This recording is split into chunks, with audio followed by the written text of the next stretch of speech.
There are days when you wake up and you don't want to be happy. You don't want to put on the mask of positivity. You don't want to chase the endless race of productivity. And you don't want to force a smile that doesn't belong to you. On those days, all you want is to sit in your own quiet sorrow. You want to feel the weight of sadness without interruption, without someone trying to cheer you up, without the world demanding you be strong again.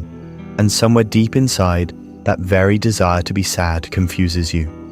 Why would a human being crave sorrow when everything around us is designed to pursue happiness? Melancholy is not simply sadness. It is not the sharp sting of heartbreak, nor the raw wound of grief. It is something softer, slower, heavier, almost poetic. It is a longing for a sadness that feels safe, as if by sinking into it, you are finally allowed to put down the armor you've been wearing for years.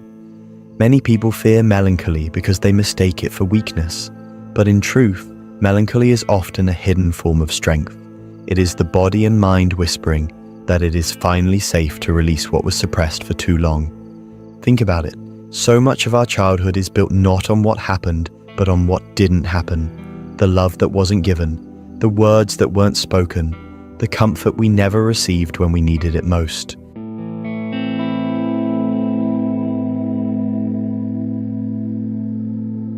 As children, when those needs are ignored, we do not stop needing them, we simply bury them.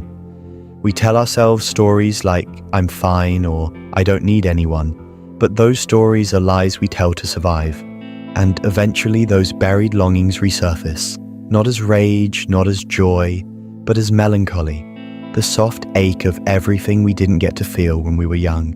This is why melancholy often shows up when life seems fine. When nothing catastrophic is happening, when we are supposed to feel okay, but instead we feel a subtle sadness wrapping itself around us. It is because our body finally has the silence, the safety, and the stillness to say, now it's time to remember what we lost. Melancholy is the mind's way of creating space for tears that were delayed, for mourning that was postponed, for grief that was never given permission to breathe. Psychologists sometimes describe this as an emotional backlog. When we are children, we are too small to process the vastness of disappointment or abandonment, so we push it down. We distract ourselves, we adapt, but that backlog does not disappear. It waits, and in adulthood, melancholy becomes the language of that waiting. It is the desire to be sad because we are finally strong enough to confront what once would have broken us. But let's be honest, most of us were never taught to sit with melancholy. We were taught to escape it. Growing up, how often did you hear phrases like, "Don't cry," "Cheer up," "Be strong," or "Other people have it worse"? These messages teach us to silence our own sorrow. They condition us to believe that sadness is shameful, that vulnerability is weakness, that tears are a burden, and so we grow up performing happiness, while secretly yearning for the quiet intimacy of sadness. The truth is, sadness is not an enemy of life. Sadness is a mirror of life's depth. Melancholy allows us to feel the weight of time, the beauty of fragility, the tenderness of impermanence. When you sit in melancholy, you are not broken. You are profoundly human. You are touching the very essence of what it means to exist, the ability to hold joy and sorrow in the same heart, sometimes at the same time. There's an interesting psychological phenomenon worth mentioning here. When people suppress sadness for long periods, their nervous system becomes fatigued. They spend years forcing themselves to appear okay, to smile when they want to cry, to move forward when they long to pause. Over time, this creates exhaustion, the exhaustion of always being strong. And so, melancholy emerges almost like a rebellion against this constant performance. It says, enough. You don't have to carry the weight anymore. Let yourself feel. That's why so many people describe melancholy as strangely comforting. It doesn't rush you. It doesn't scream at you. It simply sits beside you like a quiet companion, inviting you to release your pain. Crying in melancholy is not the same as crying in despair. Despair feels like drowning, but melancholy feels like cleansing, like washing away the dust of years gone by. And yet, our culture rarely gives permission for this kind of sadness. We celebrate happiness, ambition, productivity, but we do not celebrate the human need to mourn the unlived lives within us. We forget that letting go often requires tears. Just as the sky must rain to clear the air, the human heart must cry to heal its unseen wounds. Let's bring this closer to something deeply relatable. Imagine a child who always tried to be the strong one in their family. Maybe their parents were distracted, maybe they were struggling, maybe they simply didn't notice how much that child needed to be held. That child grows up believing strength means silence. They learn to never complain, never cry, never need. But years later, as an adult, that same person might find themselves overwhelmed by a strange sadness that arrives in quiet moments. That sadness is not random. It is the child within them finally whispering, "I wanted to be seen. I wanted to be comforted. I wanted to be allowed to break down too." Melancholy, then, is not simply a desire to be sad. It is a desire to finally be real, to feel without censoring, to express without apology, to allow the vulnerability that was denied for so long. It is the body's way of reclaiming the tears that never had permission to fall. Some might say, but why dwell in sadness when you can just move on? And the answer is because moving on without feeling is not moving on. It's pretending. Healing is not about erasing sorrow. It's about integrating it. Melancholy teaches us that sadness has a place in the human experience, that allowing yourself to be weak, even just for a moment, is not failure but freedom. There is even a spiritual dimension to melancholy. Throughout history, poets, artists, and philosophers have written about this bittersweet longing. They describe it as a doorway to beauty, as if sorrow sharpens our vision of the world. When you sit in melancholy, you begin to notice the smallest details, the sound of rain against a window, the way sunlight lingers on an empty street, the silence of a room that holds too many memories. Melancholy slows us down, reconnects us with time, and reminds us that life is not just about the pursuit of joy, but also about the depth of feeling. In fact, research shows that allowing ourselves to experience sadness, rather than avoiding it, increases resilience.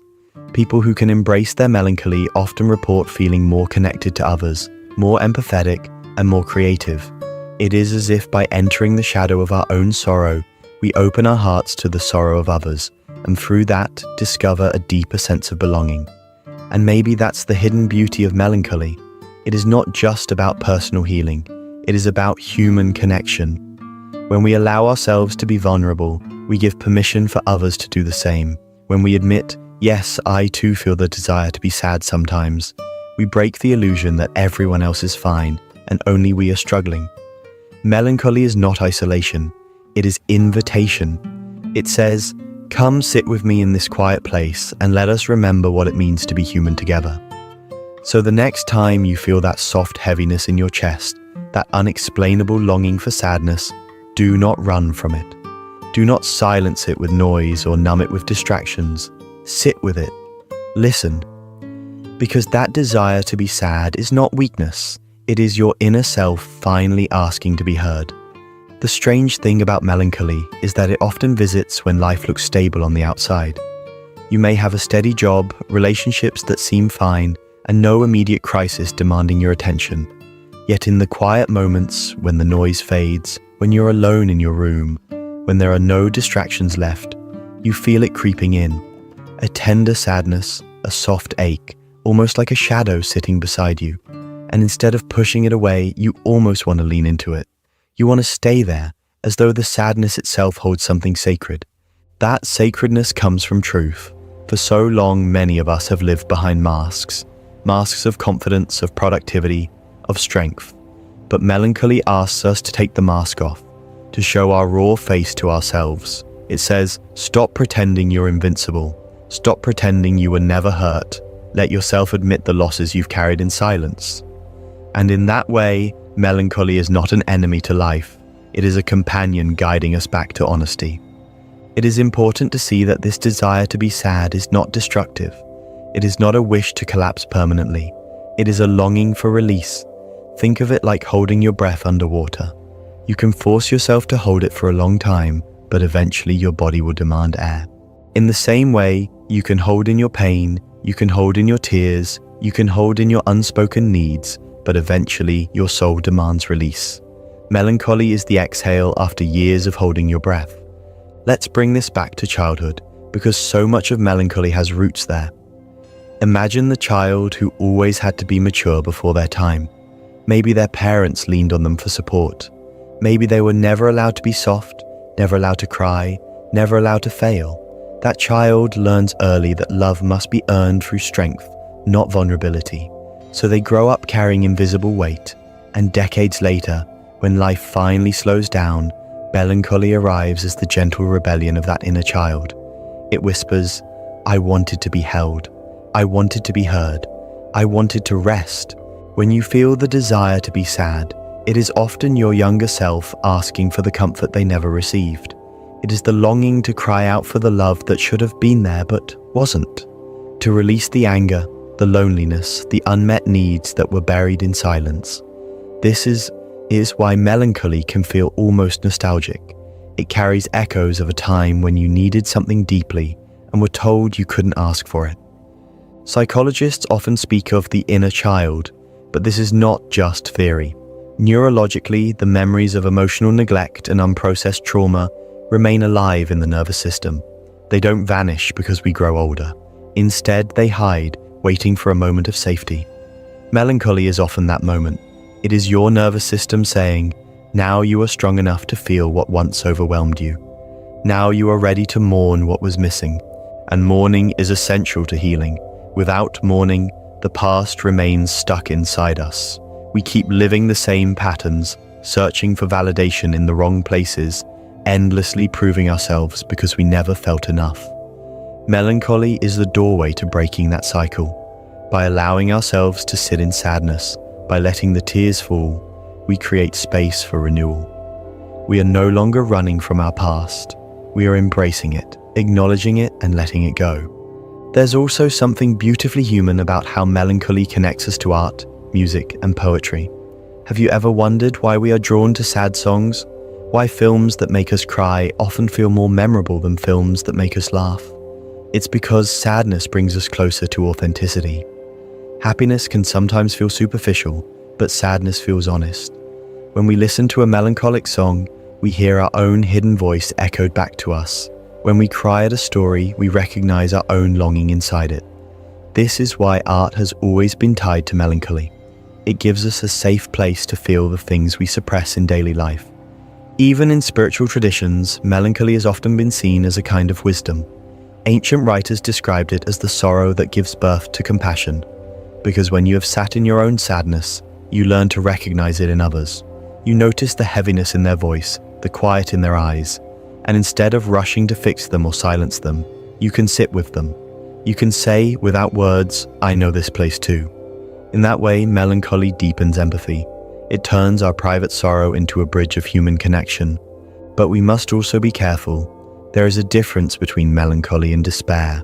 Melancholy is the desire to be sad so that you can release, so that you can heal, so that you can touch the depth of life. Despair, on the other hand, convinces you that nothing will ever change. The key difference is that melancholy carries movement. It allows you to feel and then breathe again. Despair, by contrast, traps you. So the invitation is not to sink forever into sadness, but to use melancholy as a wave that washes over you, cleanses you, and then recedes. When you honor melancholy in this way, you discover its gifts. You realize that tears are not signs of weakness. They are signs of cleansing. That feeling sad does not mean you have failed at life. It means you're alive enough to feel its depth. That letting yourself break for a moment does not mean you are broken forever. It means you are human enough to need rest. And maybe that's what makes melancholy so profoundly healing.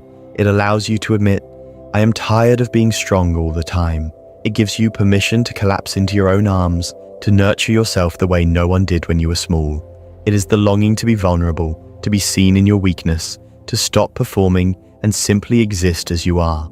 This is why, paradoxically, the desire to be sad often precedes growth, because only when we release what we've carried can we move forward lighter. Only when we mourn the love we didn't receive can we open ourselves to the love that still might come. Only when we admit our exhaustion can we discover new strength. So, the next time melancholy visits you, welcome it. Sit with it as if it were an old friend bringing news from your past. Listen to what it says. It may whisper of childhood needs, of hidden wounds, of the exhaustion of pretending. It may ask you to cry, to slow down, to let go. And though it may feel heavy, remember that heaviness is not here to crush you. It is here to free you. Because at its core, melancholy is not about sadness alone. It is about truth. It is about remembering the parts of you that were left behind. It is about giving yourself the permission to feel what you once silenced. And through that, it is about becoming whole again. So if today you feel the desire to be sad, don't fight it. Don't bury it under forced smiles or endless distractions. Sit with it. Breathe with it. Let it move through you. For in that sadness lies your humanity, your healing, and your hidden strength. Melancholy is not the end of joy. It is the doorway that allows joy to return, not as performance, but as something real.